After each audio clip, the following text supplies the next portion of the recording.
Hey everybody, welcome to Lights, Camera, DJs, The Is. My name is Brandon Smith, and I am sitting here with one of our MCs and head technical person, Michael Tobias. Say hey, what's up, Michael? Hey, what's up, Michael? All right. We are here today. We're continuing our series on the frequently asked questions, and one of the questions we had was kind of a technical question that comes up a lot, and it's about lapel microphones. Mostly when it comes to ceremonies and extra systems. It's kind of something that we offer here in one of our packages. So we brought Michael here to explain a little bit why the lapels, what's different about them, what's better about them, and so what is the number one thing that you think the number one difference is with the lapels, as opposed to having, if you're in your ceremony and you have a regular mic and a mic stand? What's one of the number one advantages, you think? Well, I think it's going to be a two-way tie because you don't have a microphone on a stand that would be visible in your pictures during the ceremony. And we typically run two lapel mics during the ceremony. We put one on the officiant and one on the groom. In between those two mics, when you have the three people positioned during the ceremony, it will actually pick up the officiant, the groom, and the bride. So you hear the officiant doing their reading, the bride and groom doing their vows, the exchanging of the rings. So some people, they'll ask me a lot too, so we don't put a microphone on the bride. Correct. Okay, and why don't we do that? There's typically nowhere to clip the mic pack to. Yes. Okay, obvious reason. On the dress. And we usually advise the brides to just, what I always tell them, it's kind of funny, I'm like, just speak right at your husband's flower. I'm like, that's right where we put the microphone, so we just have her talk right to that, and then it picks it up. It actually sounds really, really good too. So. Well, the positioning of the microphone is great for that, because once they come together and they're performing their vows, they're across from each other, they're talking at each other. So the mic that's on the groom, she's actually talking right at it, and it picks her up great. Awesome. And what do you think one of the other advantages are of the lapels? Well, you get better audio quality because of the type of mic that's on there, and it's closer, so you get better pickup rather than a microphone that's on a stand that may be 1.5 to 2 feet away in the middle of the three people. So you're getting, a sound pickup like this rather than a sound pickup like this, being that far away from a microphone. All right. One of the other advantages that I noticed is for videographers. So if somebody has a videographer, they can actually plug into our system and they can get better sound that way. Yeah, they can get a direct line into our board and they get the raw feed. So when they're editing their video, they have a nice strong signal, strong level of the vows that they can use for editing purposes in their video as well. And how did we come to use lapel microphones at Lights, Camera, DJs? Believe it or not, at the big guy's wedding, Dwayne.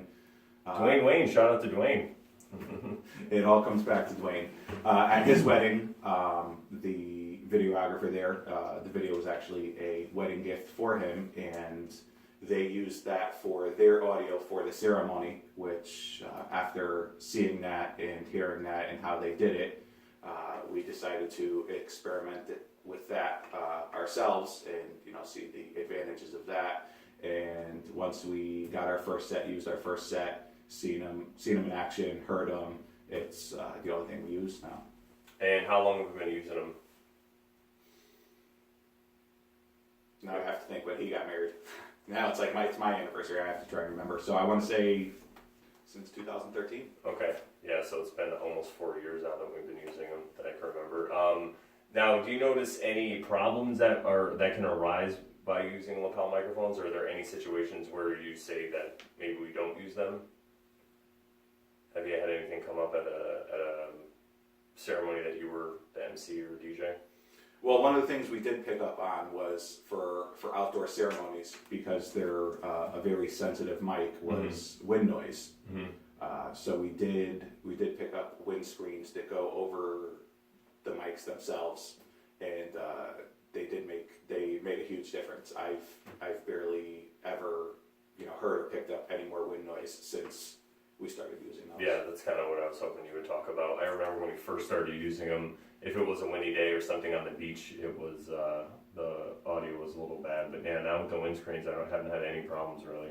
Yeah, especially at like a beach ceremony when there was wind, it was almost not usable, because that's all you would hear was the wind noise, and it was like night and day, the difference that it made. So then you would definitely recommend to anybody, if they were getting married, go with the lapels? Yeah, I mean, just for the fact of the audio quality and what it picks up during the ceremony, and for photo purposes, you don't have a stand in the middle of you two in front of your officiant when during your ceremony when you're doing your vows. I have had an occasion or two where the bride and groom, they didn't want to be projected as much as these would during the ceremony, because they just wanted their vows to be to each other. So we had a mic just for the officiant, so that the officiant could say what was going on and read along, and then they repeated their vows to each other, and that was their preference. Yeah, that's another advantage to that, because some people do choose to only share their vows amongst themselves. So it's great because this way you only have to put one on the officiant, whereas if you had a microphone in the stand, they're going to pick up basically everything. Not as well as we were saying before, but it is going to pick up everything that's going on in the room. Correct. And then as far as having another second system, another advantage that we always talk about is that if you're having a cocktail area and it's close to where you're having the ceremony, we can still use that second system to provide sound. Yes, and I mean the main feature of the additional sound system is for the audio support for the microphones for the ceremony. But with that, you get to choose and play processional music for your bridal party, and then your recessional music as you guys are walking away after you do your I-dos. So what are speaking of the music, what are some of your favorite songs that you've had couples ask you to play for processional and recessional?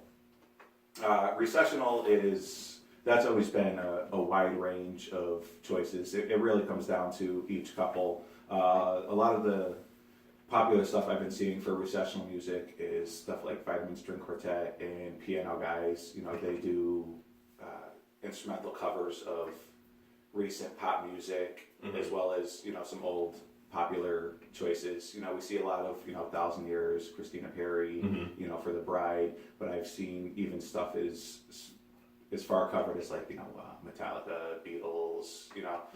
Almost anything you could use your imagination for, they've done covers for. Yeah, that's one of the questions I get a lot in final meetings. People have questions about, they usually have an idea of what they want to walk down the aisle to, but they're not sure what to play as a recessional. So that's where I always let them know something fun, something upbeat. Like you said, a rock song is great there, even the original version, because you're signifying it's done, we're married, now let's party. So like I played like Signed, Sealed, Delivered. I'm trying to think of some of the other songs that I played that are really good. Can you think of any good recessionals that you've... Bruno Mars, Marry You. Oh, yeah, there's really good. That's the same thing I say. You want fun, upbeat, peppy. It's like, hey, we just got married. Yeah, everyone's cheering. Let's celebrate it. Exactly. Yeah. Awesome. And then some of my favorite processional, I like the Sweet Child of Mine by Vitamin String Quartet. Yes.